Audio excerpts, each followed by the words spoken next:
Deus nos dá aí a direção para a história que nos apresenta o livro dos Reis.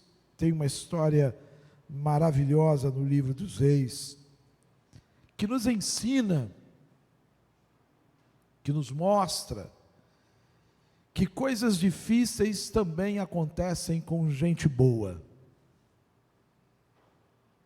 Pessoas boas também atravessam dias difíceis, têm experiências difíceis. E Deus usa de uma maneira extraordinária, de uma maneira, às vezes, impossível de compreendermos, impossível de entendermos aos olhos humanos.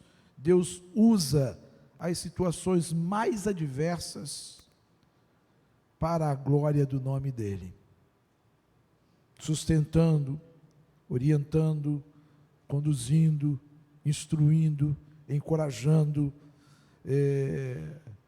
valendo-se de nós, mortais, meros mortais, ao vivenciarmos esses dias difíceis.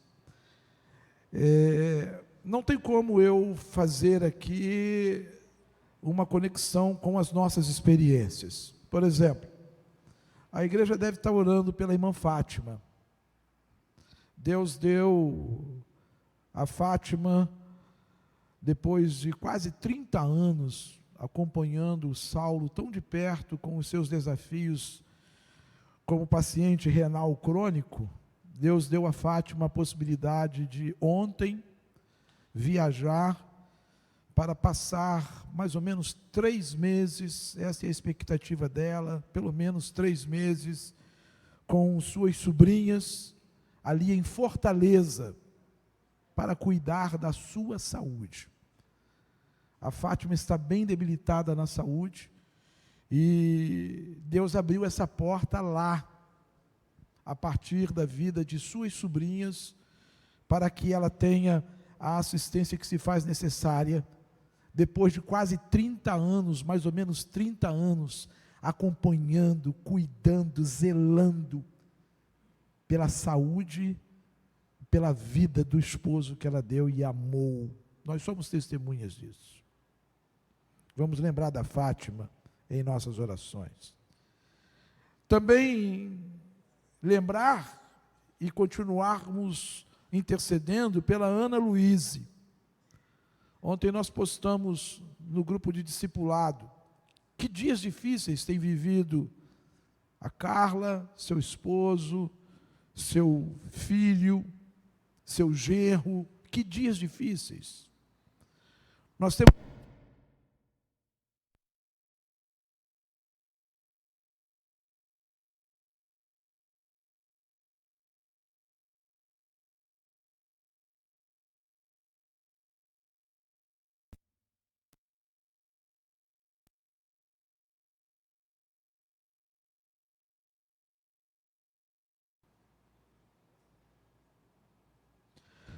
temos orado pela Ana Luíse, uma jovem de 27 anos, que teve um diagnóstico de câncer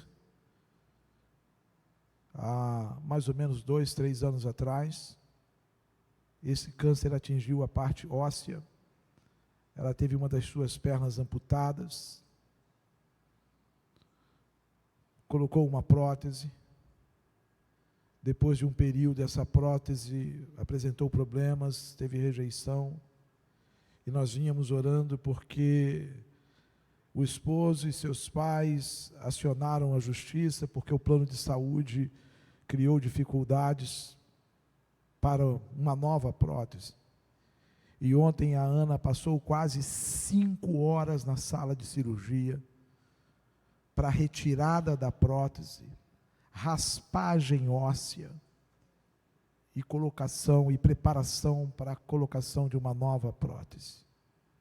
Quase 5 horas. E eu coloquei no grupo de discipulado a minha conversa com a Carla, com a sua mãe. Estava ela, o esposo e o genro, aguardando a cirurgia, e ela disse: eu estou desesperada. Eu não sei o que está acontecendo, são quase 5 horas de cirurgia. Coisas difíceis, momentos ruins também experimentam as pessoas boas. Quando eu paro para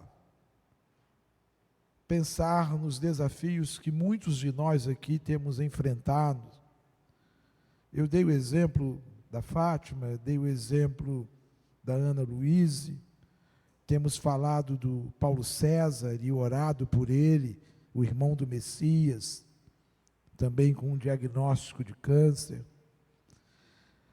Falamos dos nossos desafios como igreja, falamos dos nossos desafios a nível de ministérios, coisas difíceis. A igreja, sua igreja, tem vivido a expectativa, não de hoje, mas de já há alguns anos, de encontrar alguém, um servo, uma serva de Deus, identificado com o reino, que ame o reino, que priorize o reino, que entenda o seu lugar de chamada no reino, para cuidar da nossa área da música, a nível de ministério de música, coros. E como tem sido difícil. Como tem sido difícil. Há poucos dias eu conversei com o pastor Tadeu Bresciani, amigo nosso, querido nosso, e ele falou assim: Ebenezer, você não faz ideia dos tempos que nós estamos vivendo. Eu não tenho, ele tem mais tempo de ministério do que eu, tem uma jornada maior do que a minha já. Ele disse: eu estou assustado. Não conseguimos. Dias difíceis também alcançam, também experimentam pessoas boas, servos de Deus, mulheres de Deus, com dores, com luto, com enfrentamento de adversidades no âmbito familiar, no âmbito profissional, no âmbito pessoal, emocional. Compartilhei com vocês aqui, semana passada, de uma família amiga, querida nossa, cuja filha de 22 anos enfrenta um quadro depressivo gravíssimo, de ansiedade e depressão, se automutilando.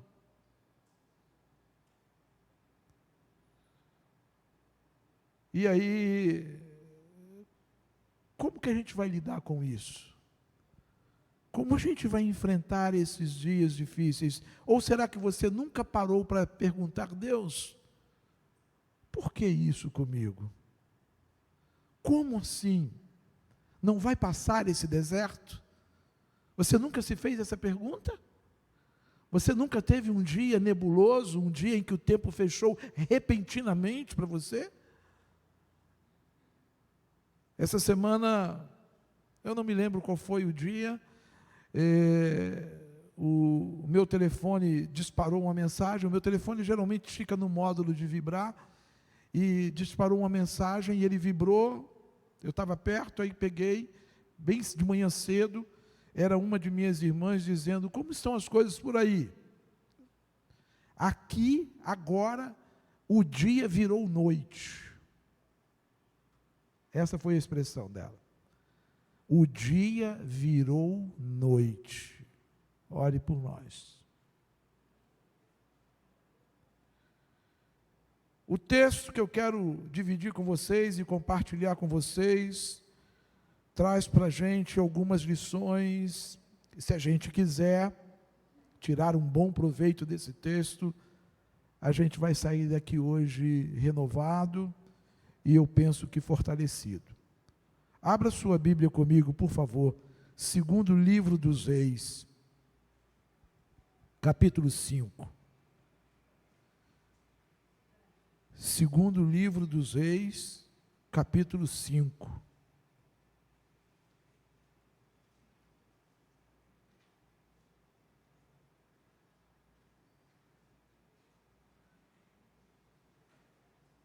Você tem nome e sobrenome. Eu tenho um nome e sobrenome. Essa semana, um casal amigo de Portugal, onde está o pastor Luiz Castro, sua esposa, irmã Arlete, enfrentando dias difíceis, servos de Deus, missionários servindo a CEPAL há mais de 30 anos, ela agora, após um diagnóstico de câncer este ano, iniciou o seu tratamento, enfrentando dias difíceis, mas empenhada, mobilizada no reino. Um casal ali de Portugal me passou uma mensagem e ela printou o texto e mandou para mim. E o texto que ela printou era o de primeiro livro de Samuel, capítulo 7. E o texto que ela printou pegava os primeiros versículos e na Bíblia dela ela grifou. Era o primeiro contato dela com esse texto. Não precisa abrir aí não, pode segurar no livro dos Reis. 1 Samuel 7, versículo 12. E então tomou Samuel uma pedra e a colocou entre Mispá e Sem, e chamou o seu nome Ebenezer, dizendo: até aqui nos ajudou o Senhor. A Carla e o Márcio estavam dizendo: estamos aqui, os dias são desafiadores. Eles têm um casal de filhos. A filha, esses dias, enfrentou uma dificuldade de saúde, e ela printou embaixo: até aqui nos ajudou o Senhor. E eu falei para ela, eu respondi na hora para eles, eu falei assim: pois é, minha mãe, há 58 anos atrás, depois de perder um filho, porque entre a primeira gestação da minha mãe, onde nasceu o Eliseu, meu irmão mais velho, que já é falecido, que em razão de um parto muito difícil, foi tirado pelo fórceps, e quando ele foi retirado, causou uma lesão cerebral, que trouxe dificuldades para ele físicas, uma lesão que afetou uma parte do cérebro e comprometeu o lado direito, e também comprometeu a sua cognição. Ele tinha uma limitação mental e tinha lesão física. Depois da gestação dele, minha mãe perdeu o segundo filho. E aí veio o terceiro, esse aqui. E depois dos dias difíceis, com um filho especial, ela colocou Ebenezer, porque até aqui me ajudou o Senhor.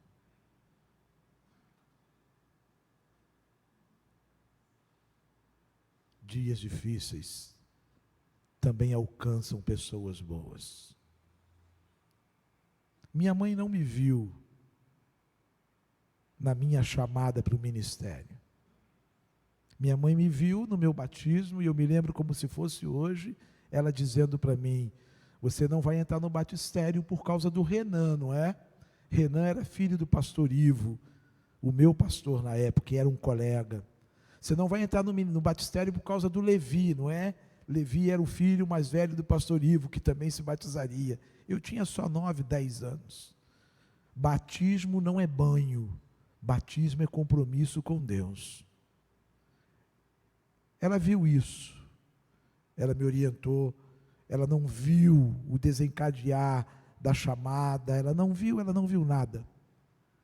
Mas a experiência dela lá atrás, há 59 anos, meu irmão mais velho teria hoje,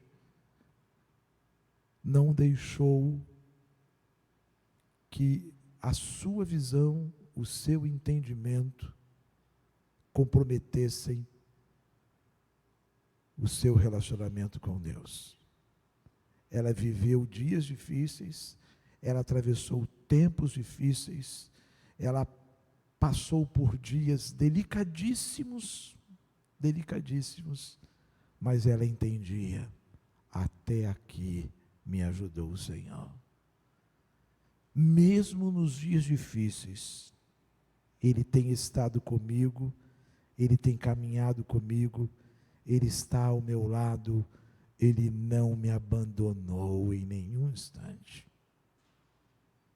O texto vai fazer você constatar isso na experiência de uma menina anônima. Ela não tem nome.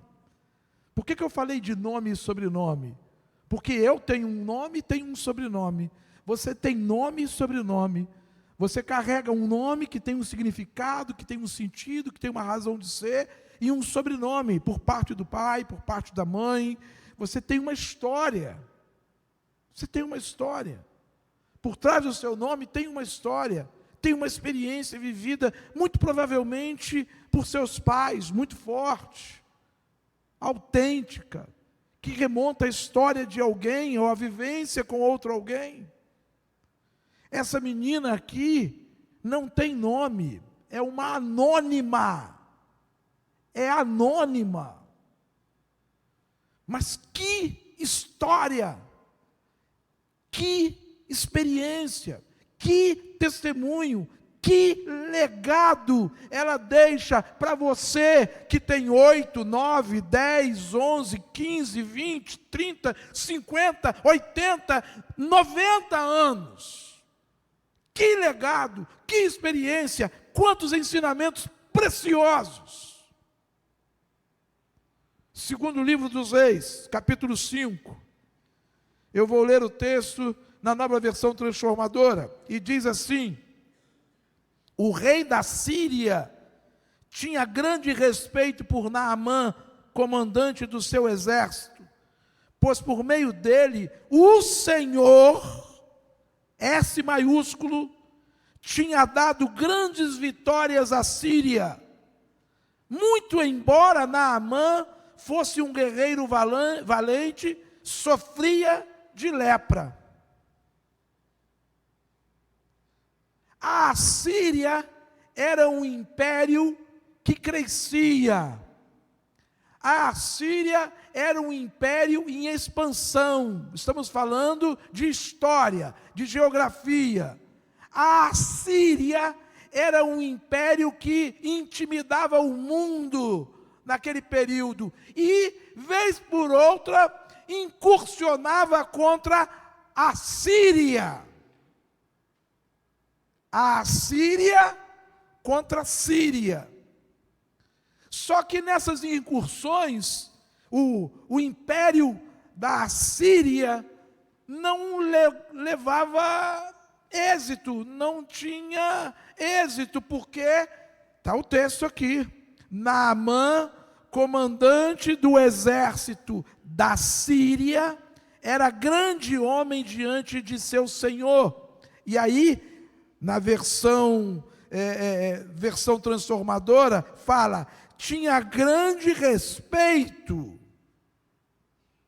por parte do rei da Síria, pois por meio dele, Naamã, o Senhor, aí o S maiúsculo, uma referência ao Deus Yahvé, ao Deus eterno, tinha dado grandes vitórias à Síria. Mas embora Naamã fosse um guerreiro valente, sofria de lepra. Lepra era uma doença considerada contagiosa.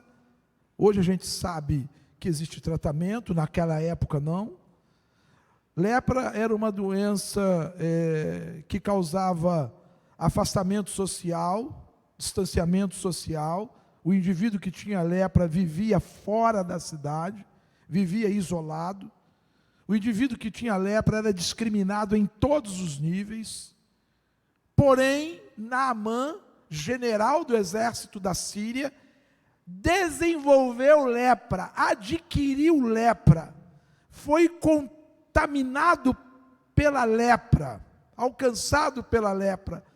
Continuou comandante e Deus o abençoava a despeito da lepra, apesar da lepra. Está aí o texto, versículo 2. Saíram tropas da Síria, deixa eu voltar à minha versão, a transformadora. Naquela época, saqueadores sírios tinham invadido o território de Israel, e entre os cativos havia uma menina que se tornou serva da esposa de Naamã. Certo dia, a menina disse à sua senhora: como seria bom se meu senhor fosse ver o profeta em Samaria, ele o curaria da lepra. Naamã contou ao rei que a menina israelita, o que a menina israelita tinha dito. Então o rei da Síria lhe respondeu: vá visitar o profeta, eu lhe darei uma carta de apresentação ao rei de Israel. E Naamã partiu, levando 350 quilos de prata, 72 quilos de ouro e 10 roupas de festa. A carta para o rei de Israel dizia: com esta carta apresento o meu servo Naamã, quero que o rei o cure da lepra. Quando o rei de Israel leu a carta, rasgou as suas vestes e disse: acaso sou Deus, capaz de dar ou de tirar a vida? Por que esse homem me pede que cure um leproso? Como vocês podem ver, ele procura um pretexto para nos atacar. Mas quando Eliseu, o homem de Deus, soube que o rei da Síria havia rasgado as roupas, mandou-lhe esta mensagem: por que o rei ficou tão aflito? Envie Naamã a mim, e ele saberá que há um profeta verdadeiro em Israel. Então Naamã, com seus cavalos e carruagens, foi e parou à porta da casa de Eliseu. Ele mandou um mensageiro dizer a Naamã: vá e lave-se 7 vezes no rio Jordão. Sua pele será restaurada e você ficará curado da lepra. Naamã ficou indignado e disse: imaginei que ele sairia para me receber. Esperava que se movesse e, impondo as mãos sobre a lepra, invocasse o nome do Senhor, seu Deus, e então me curasse. Não são os rios Abana e Farfar em Damasco melhores que qualquer rio de Israel? Será que eu não poderia me lavar em um deles e então ser curado? E Naamã deu meia volta e partiu furioso. Mas seus oficiais tentaram convencê-lo, dizendo: meu senhor, se o profeta lhe tivesse pedido para fazer algo muito difícil, o Senhor não teria feito? Por certo, o Senhor deve obedecer à instrução dele, pois apenas disse: vá, lave-se e será curado. Assim Naamã desceu ao Jordão e mergulhou 7 vezes, conforme a orientação do homem de Deus.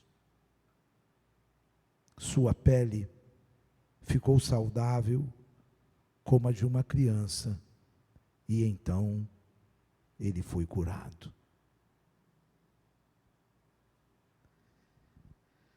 Talvez você diga assim: pastor, vamos falar de Naamã? Talvez você diga assim: pastor, vamos falar de Eliseu? Talvez você diga assim: pastor, vamos falar desses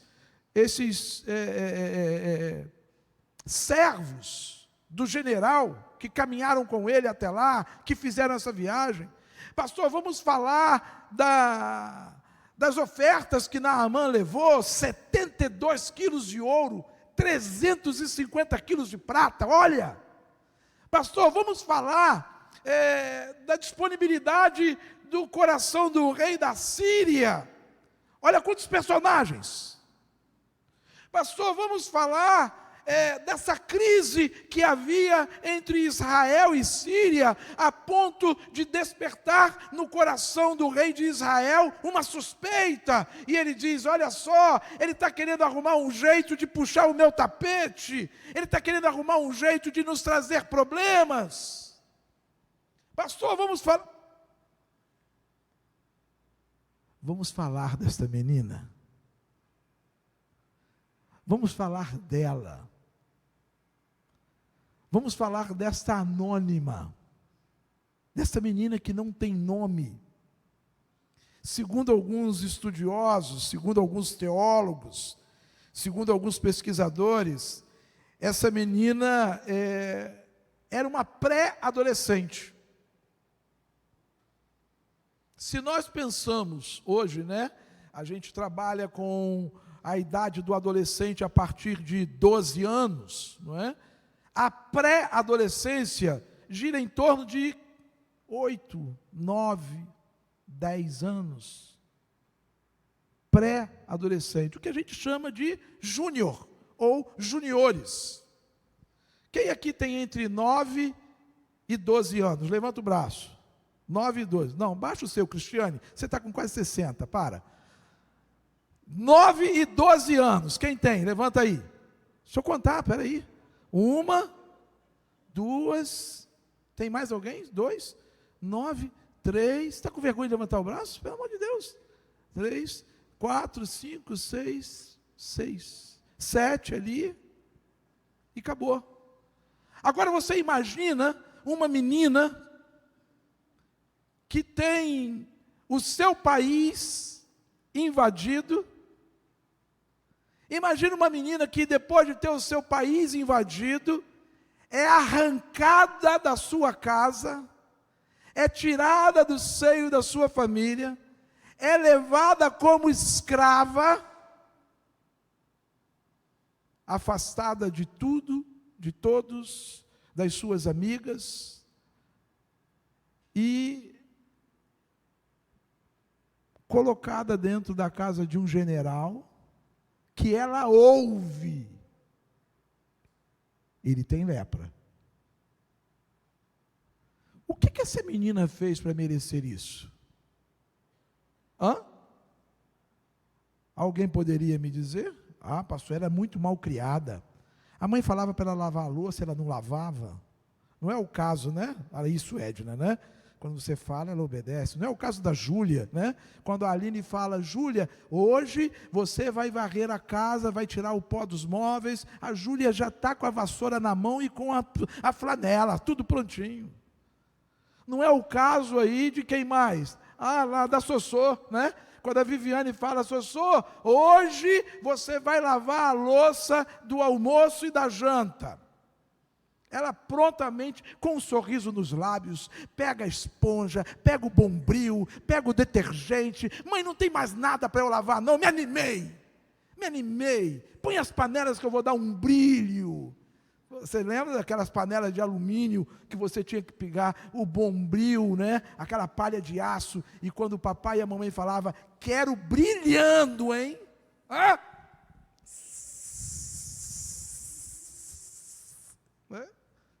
Hoje você tem uma panela de inox, né? Você vai lá e dá uma limpeza, passa uma esponja e está tudo ok. O que essa menina fez? Coisas boas, era o que ela esperava. Mas ela foi surpreendida com um cenário difícil, adverso, levada cativa, colocada como escrava na casa de um general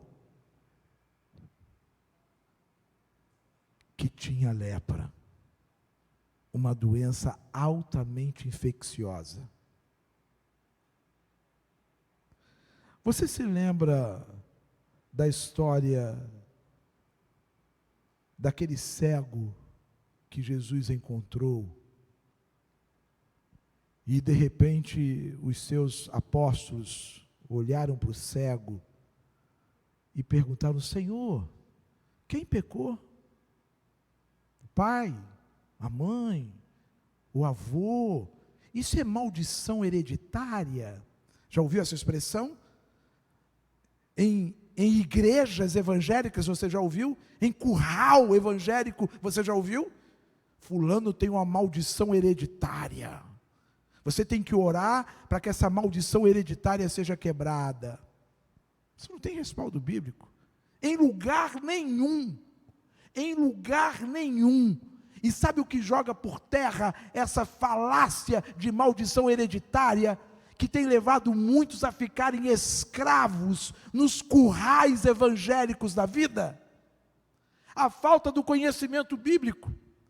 Porque quando os apóstolos perguntaram quem pecou, seu pai, sua mãe, seu avô, sua avó, para que ele nascesse cego, qual foi a resposta de Jesus? Ninguém.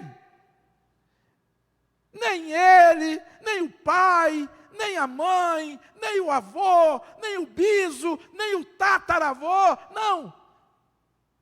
Ele nasceu cego, ele está cego, é para que agora se manifeste nele o quê?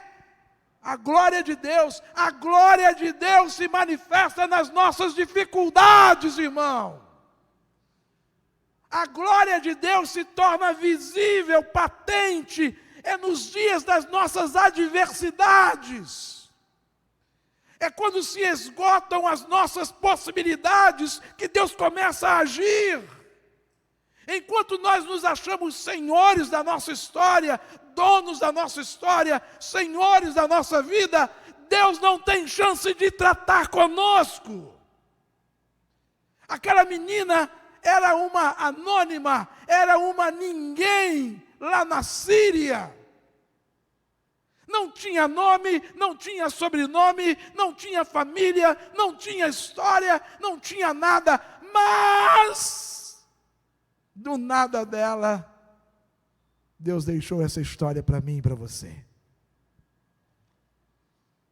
Dos dias difíceis dela, fica para mim e para você essa experiência sobrenatural.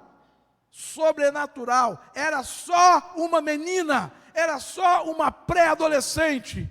Talvez você com 50 anos, 60 anos, 30 anos, 25 anos, esteja vivendo uma situação similar, tendo nome e sobrenome, mas vivendo uma situação inesperada, vivendo um momento dificílimo, que dá a você a exata compreensão de que você não é senhor da sua vida e história. Você não é dono da sua vida e história. Você gostaria que tudo estivesse sob o seu controle, mas nada está no nosso controle.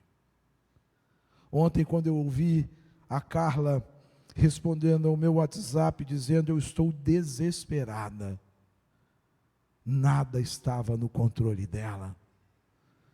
A sua filha, uma jovem, recém-casada, numa sala de cirurgia, depois de diagnosticada com um câncer, depois de amputada uma de suas pernas, depois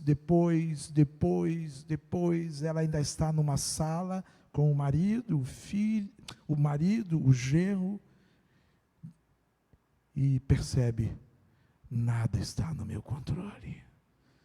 Eu não sei de nada, eu não sei o que está acontecendo, são quase 5 horas, eu não sei de nada, ninguém fala nada, nada está no nosso controle. A história dessa jovem, dessa menina, apresenta para mim e para você uma regra de vida. Uma regra de vida. Anote isso, guarde isso, mantenha isso vivo na sua memória, independente da sua idade, independente da sua condição financeira, independente da sua formação cultural, guarde isso. Coisas difíceis, dias escuros, nebulosos, tempestades, também atingem pessoas boas, também alcançam pessoas boas. A história bíblica ensina-nos, mostra-nos que, a despeito de ser uma menina obediente, ter uma família organizada, ter tudo a priori ajustado, funcionando normalmente, de repente, isso vira e ela é levada cativa como escrava para a casa do general que comandou a invasão ao seu país. A invasão que arrancou-a de sua família, que afastou-a de seus amigos e amigas. Escuta, sincera e honestamente, me responda uma coisa. Essa menina tinha tudo, mas tinha tudo para ficar de mal com a vida, aborrecida com tudo e com todos, mal-humorada. Ela tinha tudo para ficar desligada, aspas, distanciada, aspas, desinteressada do que quer que acontecesse naquele país para onde ela foi levada, naquela casa onde ela estava como escrava. Sim ou não? Tinha ou não tinha? Tudo para reclamar, para murmurar, para questionar, para brigar com Deus, para dizer: Deus, não aguento mais, Deus, você foi injusto, Deus, você é isso, Deus, você é aquilo, Deus, você não me ama, Deus, você não me quer bem, como que você permite isso? Tinha ou não tinha, irmãos? Mas ela faz outra escolha, ela toma outro caminho. Apesar de não ter o papai e a mamãe perto, apesar de não estar com as suas amigas para trocar ideias e ouvir um conselho, apesar, ela está inteira nos seus dias difíceis. Ela está inteira vivenciando seus dias difíceis.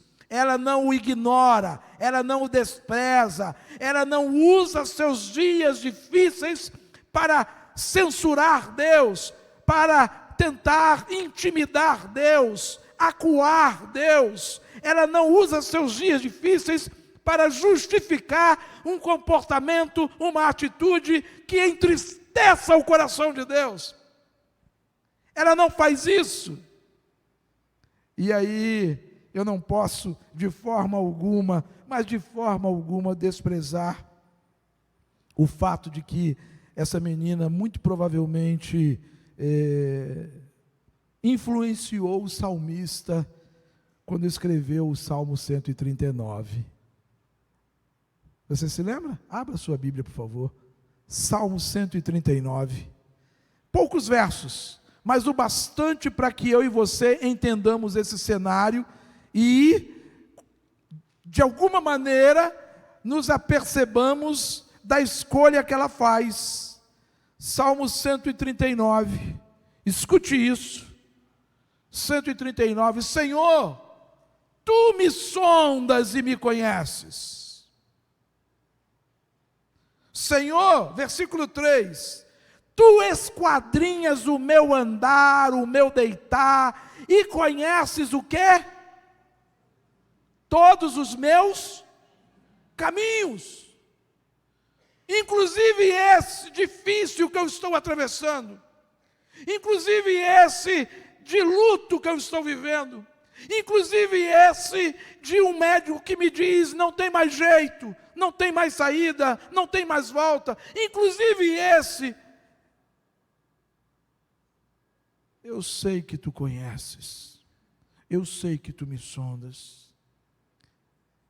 Versículo 16. Senhor, os teus olhos me viram. Eu ainda era uma substância sem forma alguma.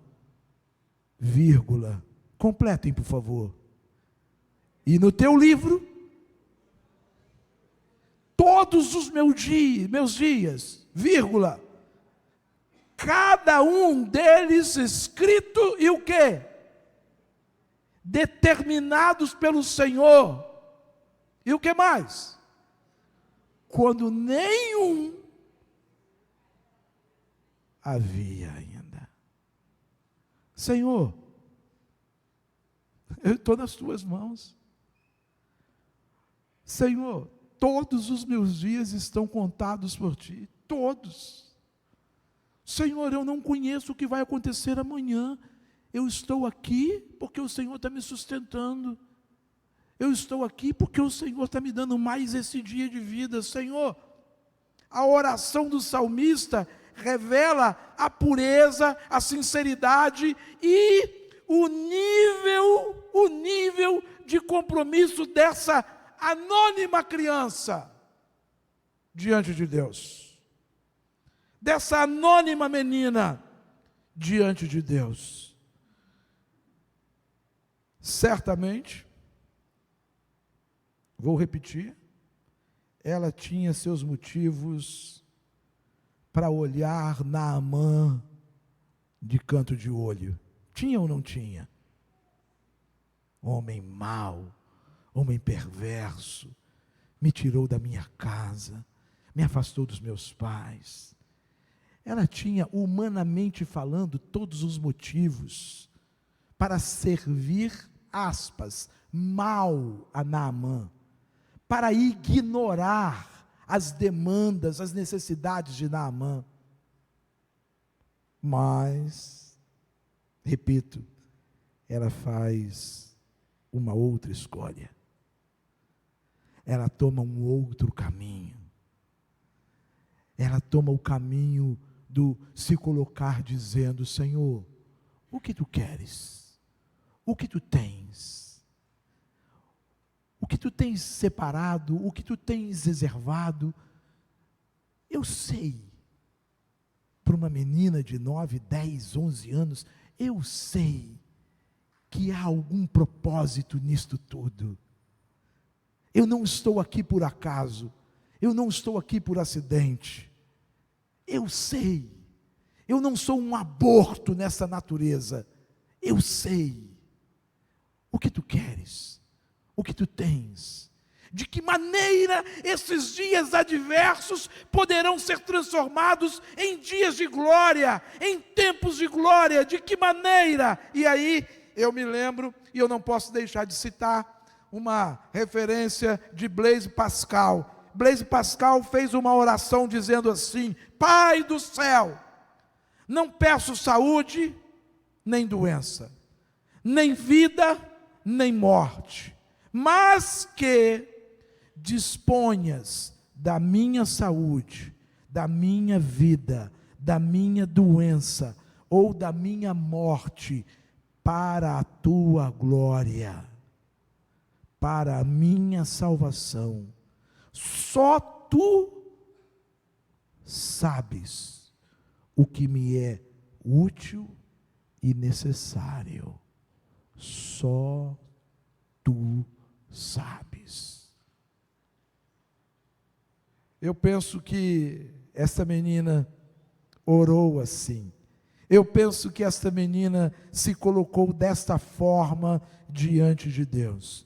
Eu penso que essa menina reconheceu que Deus tinha algo especial para a sua vida, a despeito de todas as suas dificuldades, a despeito de toda a saudade do seu país, a despeito de toda a saudade de suas amigas, sua família, a despeito dela estar impedida de participar das celebrações do seu povo. Eu creio que ela se colocou diante de Deus dizendo: Senhor, o que tu queres de mim? Usa-me conforme teu propósito, conforme a tua vontade. E aí, eu quero crer. Eu quero crer, não. Eu creio que ela então, com essa decisão, mantém o seu coração puro. O seu coração não foi contaminado pela amargura, pelo ressentimento, pelo ódio. O seu coração não foi contaminado por um espírito de vingança. O seu coração estava esvaziado de arrogância, de soberba, de presunção. O coração desta menina manteve-se puro. Será por acaso? Será por acidente que o Senhor Jesus, séculos mais tarde, vai dizer: aquele que não se fizer como criança, o quê? Não entrará, não é digno do reino dos céus. Talvez ele pudesse dizer, ao complementar esse ensinamento: lembrem-se da menina que estava na casa de Naamã. Sim ou não? Poderia ou não apontar para a história dessa menina? Óbvio que sim, claro que sim. Lembrem-se dela, coração puro. Ela se mantém a despeito de um ambiente adverso, a despeito de um lugar ameaçador. Escuta, ameaçador a sua integridade, intimidador e ameaçador a sua saúde. Ela poderia ser infectada pela lepra, ou não? Poderia ou não poderia?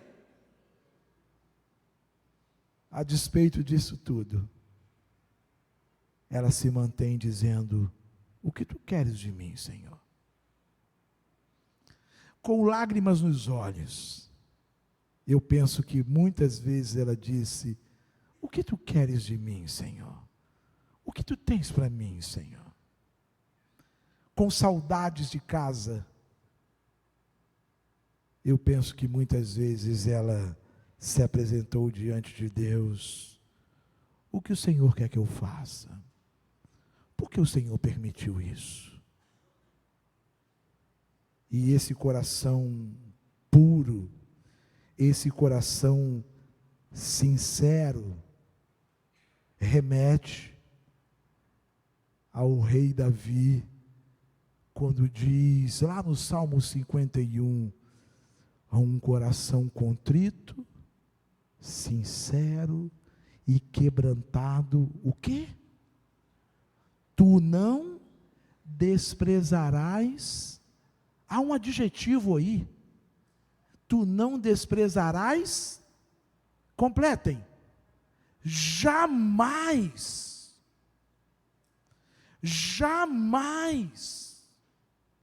Um coração leal, um coração sincero, jamais desprezará o Senhor.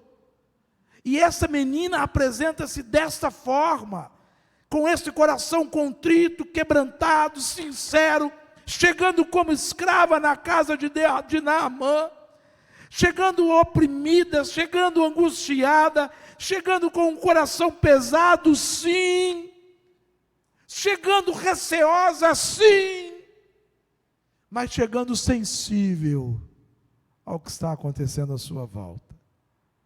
Chegando sensível, e tão sensível, que ela ouve, ela percebe todo o movimento diferenciado naquela casa, e ela toma conhecimento, não sei como, não me perguntem, não sei como, ela toma conhecimento de que o seu senhor, o general, o tal Naamã, tinha lepra. E quando ela toma conhecimento dessa situação do seu Senhor, ela esfrega as mãos. Bem feito, merecia mesmo. Tomara que logo tome conta de todo o corpo dele e ele... Foi isso? Hã? Foi isso, irmão? ela foi ensinada no Ministério Infantil de Lírio dos Vales que não é assim que funciona. Ela aprendeu com a tia Sarita e com as demais tias que integram o Ministério Infantil de Lírio dos Vales que esse caminho não é bom.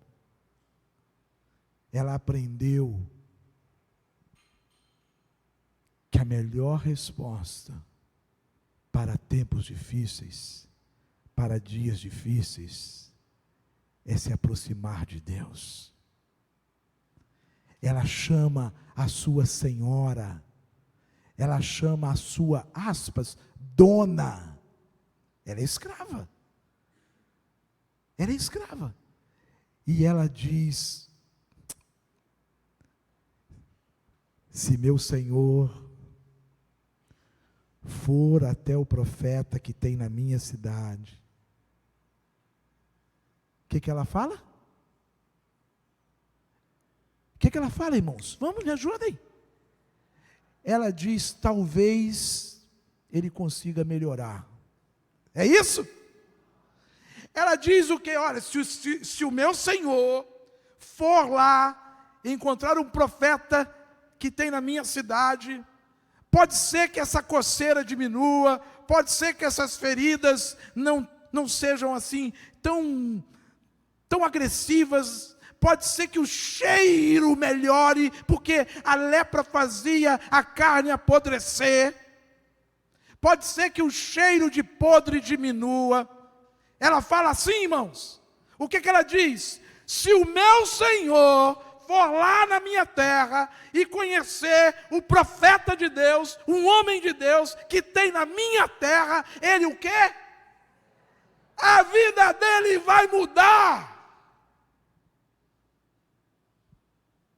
Naquele lugar difícil, naquela condição adversa, naquele momento delicado da sua caminhada, depois de tantas ameaças, depois de ser usurpada, de ser tirada de sua casa, de ser tirada da sua família, ela não diz: se ele me levar, se eu for junto com ele, se ele me der a chance de voltar para casa, eu vou apresentar a ele o profeta de Deus. E não, ela diz: se o Senhor, o meu Senhor, Naamã, for lá, eu tenho certeza a vida dele vai mudar. Sabe o que é isso, irmãos? Isso é entender que, independente do momento que vivamos, independente dos dias que atravessemos, independente das crises que nos alcancem, independente das dores que estejamos experimentando, Deus quer nos usar para abençoar alguém que está pertinho de nós. Deus quer se valer das nossas vidas. Deus quer que sejamos agentes dEle. Agentes dEle. Não é entubar a crise, não é desprezar o tempo difícil, e então silenciar, e então embotar, e então sumir, cavar um lugar na terra, e enfiar-se nele, e desaparecer. Não, Deus quer que eu e você, como aquela menina, apesar dos dias difíceis, apesar das adversidades, apesar das ameaças, apesar das crises, apesar das saudades, apesar, tenhamos consciência do que Ele é capaz de fazer na vida daquele que está ao nosso lado e sofre.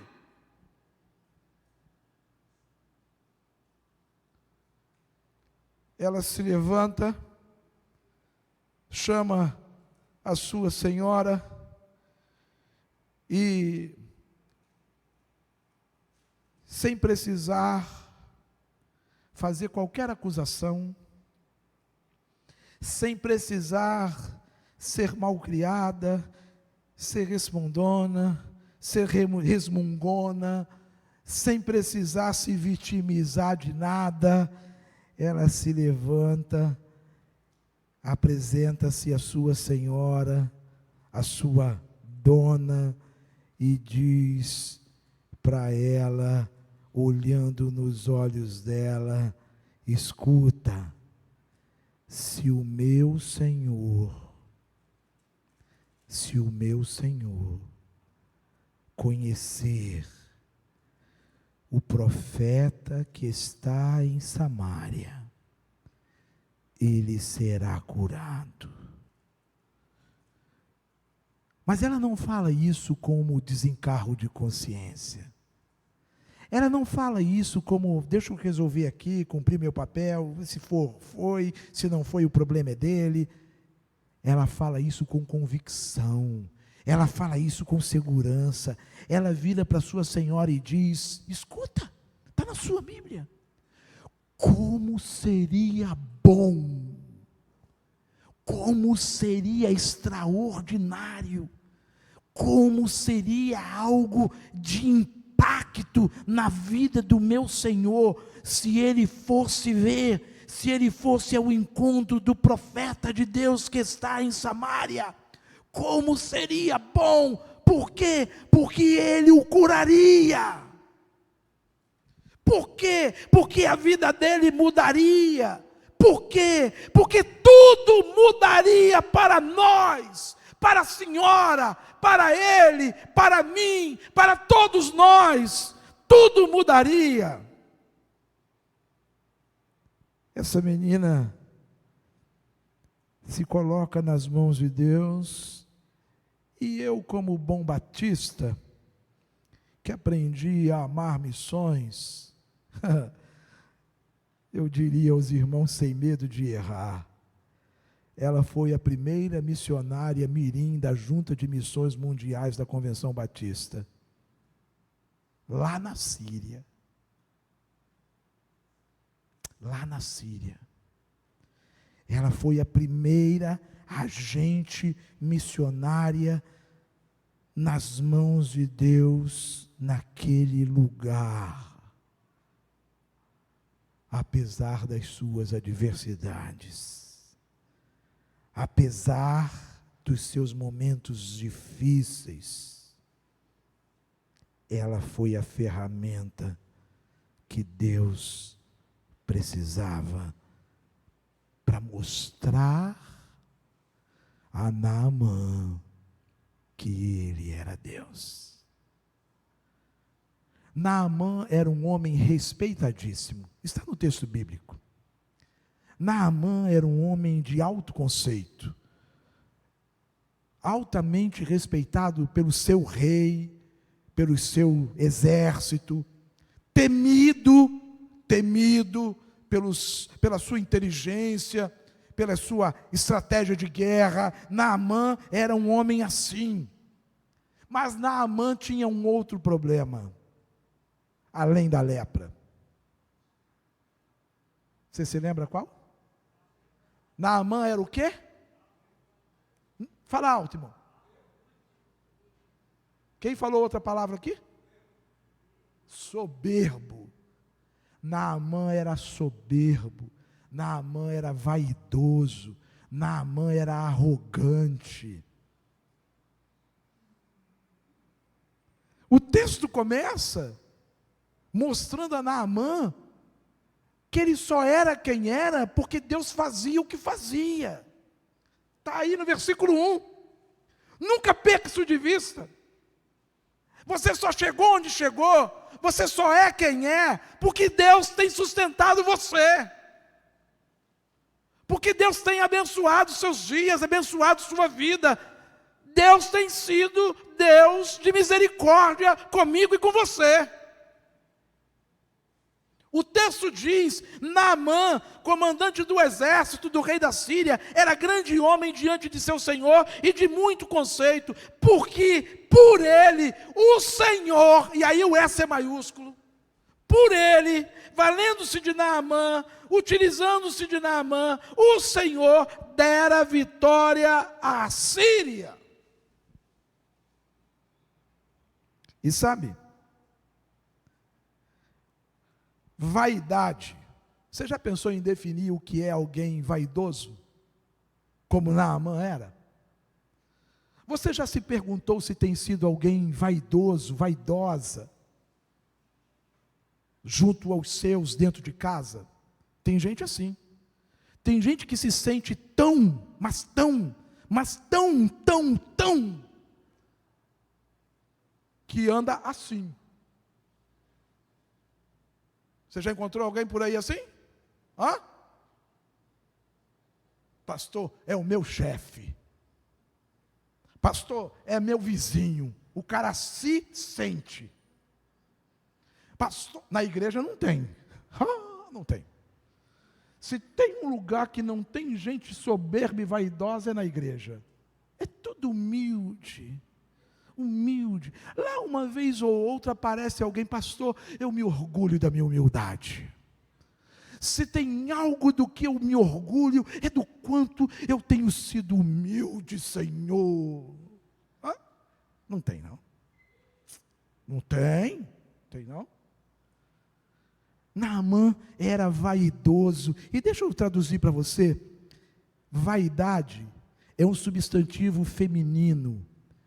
Vaidade é valorização que se atribui à própria aparência ou quaisquer outras qualidades físicas ou intelectuais, fundamentada no desejo de que tais qualidades sejam reconhecidas e admiradas pelos outros. Vaidade, escuta agora, é a qualidade do que é vazio, vão. Alguém tem um alfinete ou uma agulha aí, por favor? É sério, uma agulha, um alfinete, rapidinho. Alguém tem? Ninguém vem para a igreja com agulha e alfinete. Se rasgar a roupa, vai costurar com o quê? Tem aí? Bolsa das irmãs, eu duvido que não tenha uma agulha. Duvido. Tem? Olha, uma mulher prevenida vale por 10. Beleza. Quer um exemplo do que é vaidade? Aqui, ó. Quer um exemplo do que é vaidade?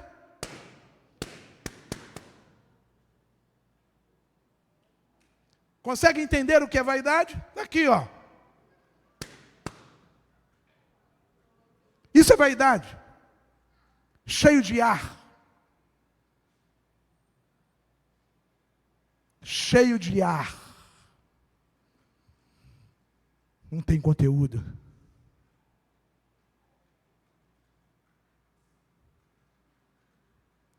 Parece forte, não parece? Ó, cheio, olha.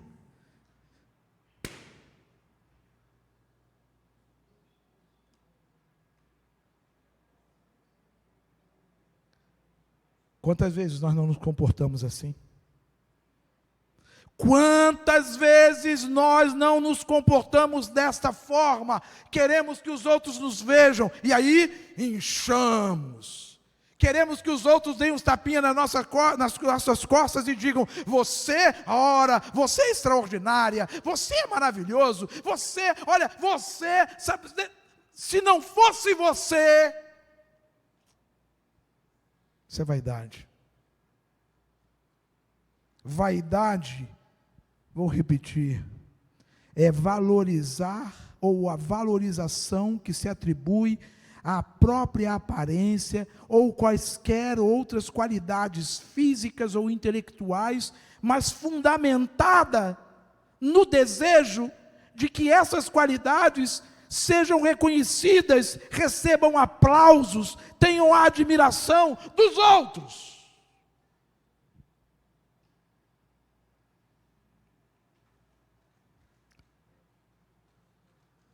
Naamã era vaidoso. Naamã era um cara cheio de si. Mas diz a Bíblia, ele tinha lepra. Mas diz a Bíblia que Deus permitiu que esta menina, essa criança, essa pré-adolescente, entrasse na casa de Naamã e ensinasse a Naamã a depender de Deus. Demonstrasse a Naamã e a sua esposa, a sua senhora, o que é fé, reconhecendo que Deus dirige a sua história. Essa menina entra na casa de Naamã com um propósito definido.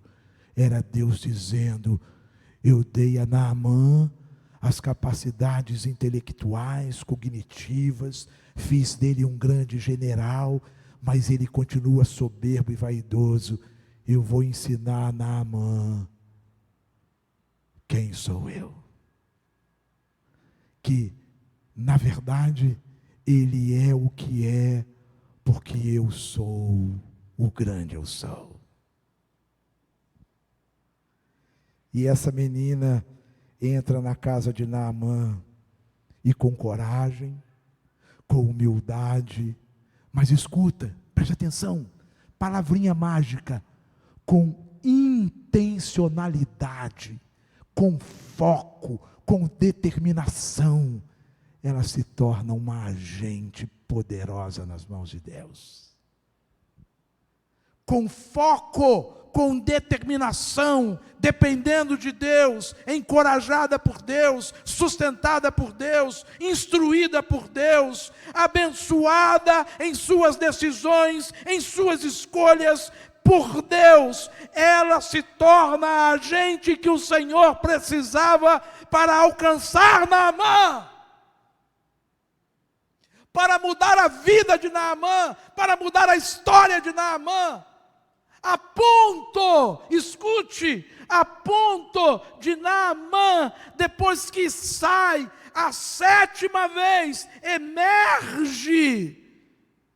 emerge do Jordão. A orientação do profeta Eliseu foram quantas vezes? 7 vezes mergulharás. Imagina um soberbo, imagina um arrogante, que já se queixou do profeta não ir falar com ele, que já se queixou do profeta não dar a atenção à carta que ele tinha nas mãos do seu rei. Aí o profeta usa o seu seminarista e diz: vai lá e diz para ele, 7 vezes no Jordão. Está de brincadeira? Essa menina é louca, me manda falar com esse cara e ele sequer vem aqui no portão me receber? Será que na Síria não tem rios melhores do que esse Jordão? Sabe por que ele fala isso? Porque o Jordão é um rio que acumula lama.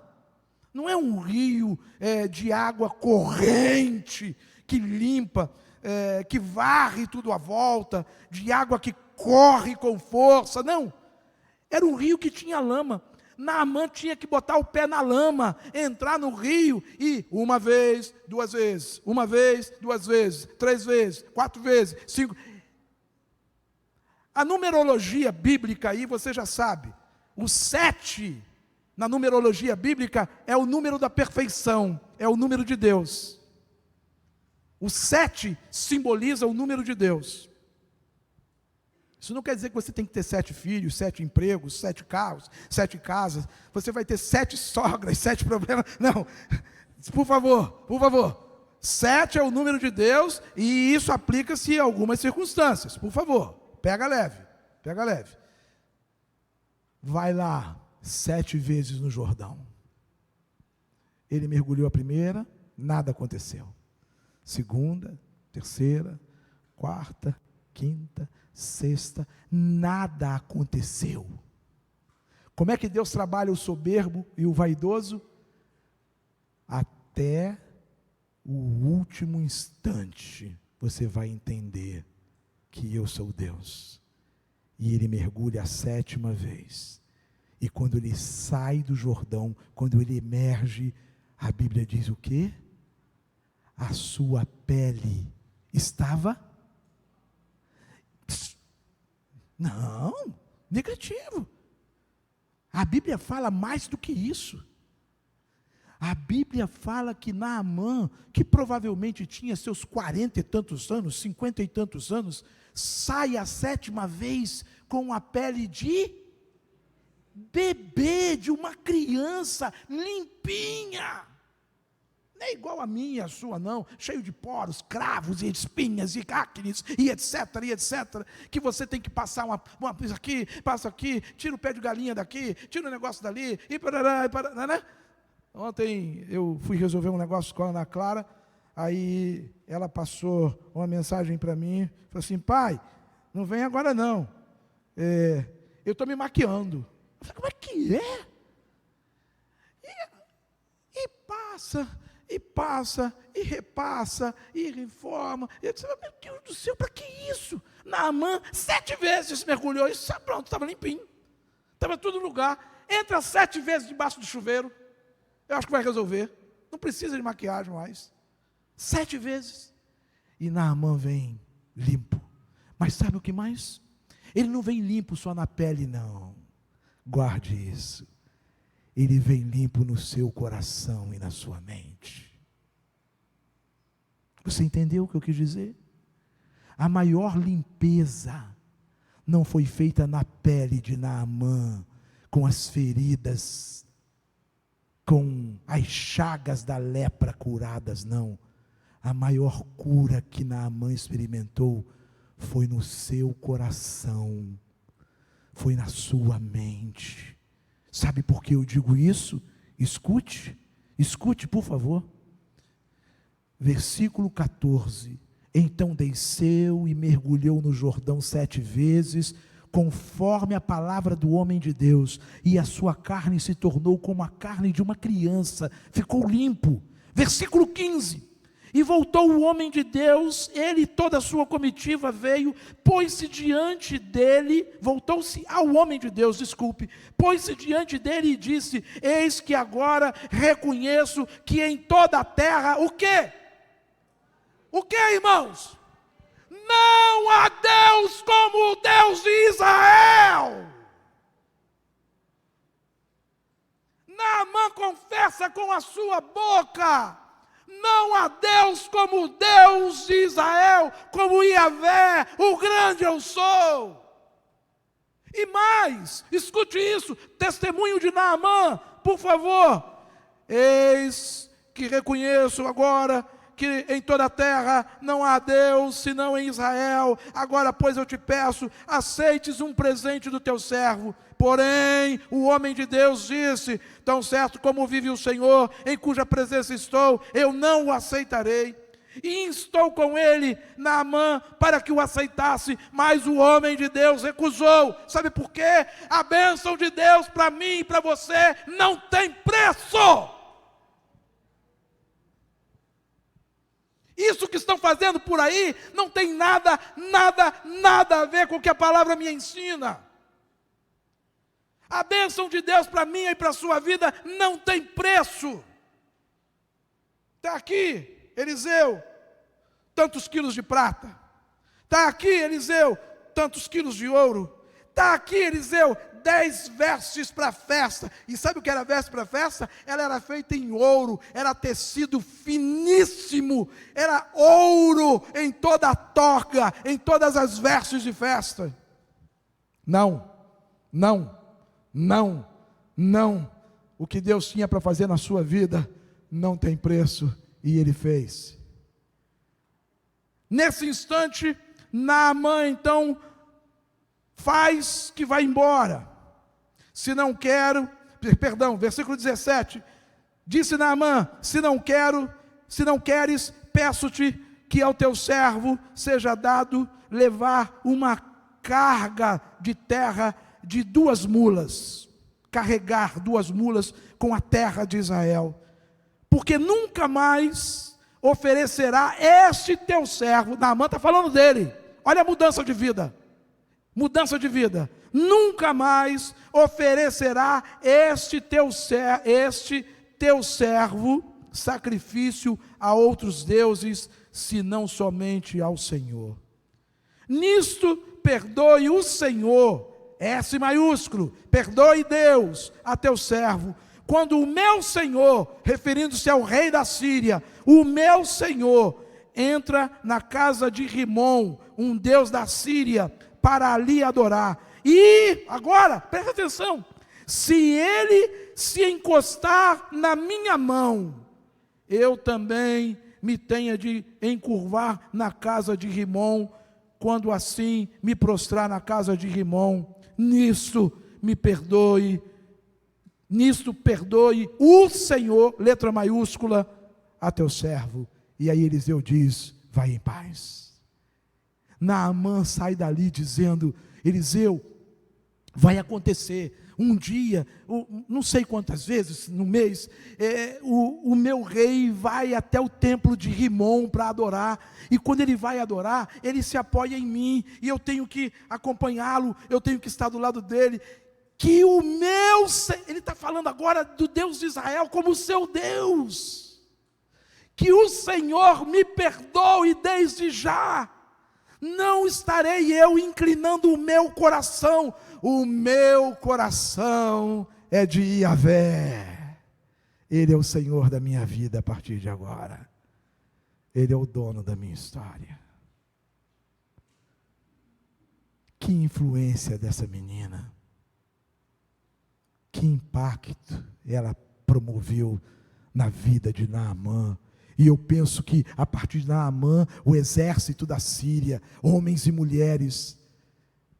E eu quero concluir com uma frase que essa semana não, há uns dias atrás eu recebi. E diz assim: a lepra de Naamã nunca pegou na menina, mas a fé da menina pegou em Naamã. A lepra de Naamã não contaminou a menina, mas a fé daquela menina contagiou Naamã. Influenciou Naamã. E sabe por quê? Porque aquela menina aprendeu a diferença entre preocupar-se e orar. Você sabe qual é a diferença entre preocupação e oração? Sabe? Aquela menina chegou na Síria e tinha todos os motivos para viver preocupada. Sim ou não? Claro, todos. Tinha muitas preocupações consigo mesma, arrastava, mas ela aprendeu a diferença entre preocupação e oração. Escute, disse C.S. Lewis, a preocupação é uma conversa que você tem consigo mesmo sobre coisas que você não pode mudar. Não está nas suas mãos.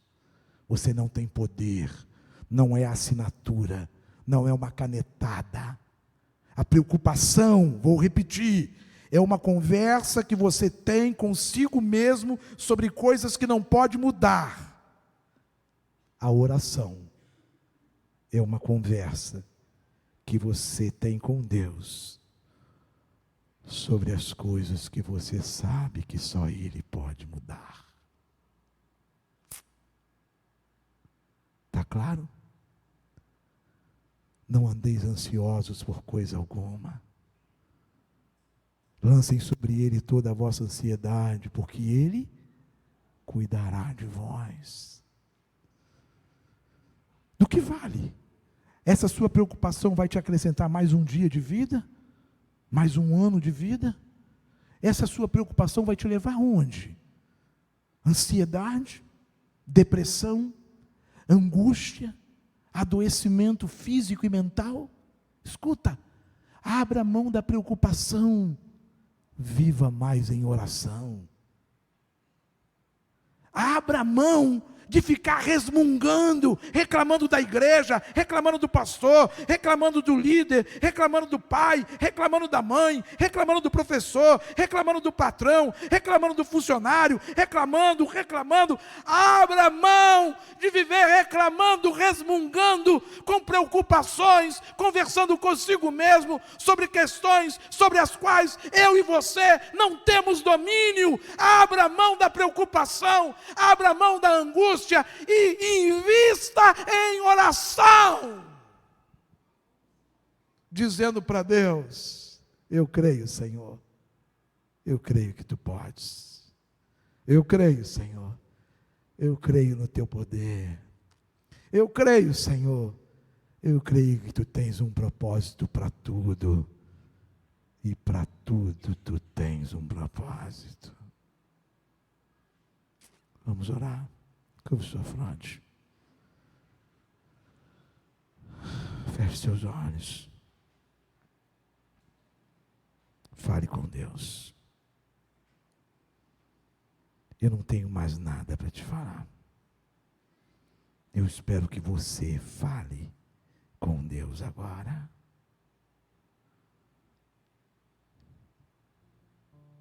Que escolha você faz? Quais as suas decisões a serem tomadas agora? Você aprendeu, não é? Coisas ruins acontecem a pessoas boas. Coisas difíceis também cercam pessoas boas. Coisas inesperadas acontecem também com pessoas boas. E qual é a sua reação? Qual a decisão que você toma hoje? Voltar-se para Deus? Reconhecê-lo? Entender que Ele é dono da sua história? Entender que Ele tem um propósito para tudo na sua vida? Tudo. E quando eu digo tudo, é tudo. Deus tem um propósito. Deus tem um desejo. Deus tem planos. E a partir da sua vida, esses propósitos, esses planos, precisam ser executados.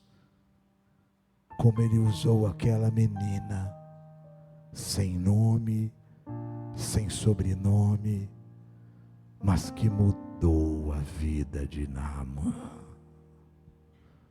Mudou a vida de um general, uma escrava, entrou para a história, influenciando o mundo hostil, adverso à sua volta, impactando as vidas, porque ela conhecia o Deus a quem servia, o Deus a quem foi ensinada a servir.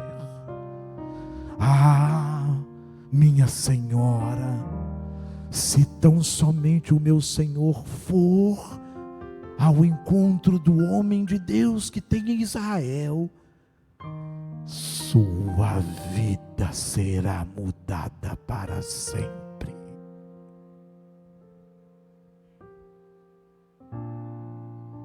Não era ela, não era Eliseu, não era o Jordão, era o poder de Deus mudando a vida de Naamã.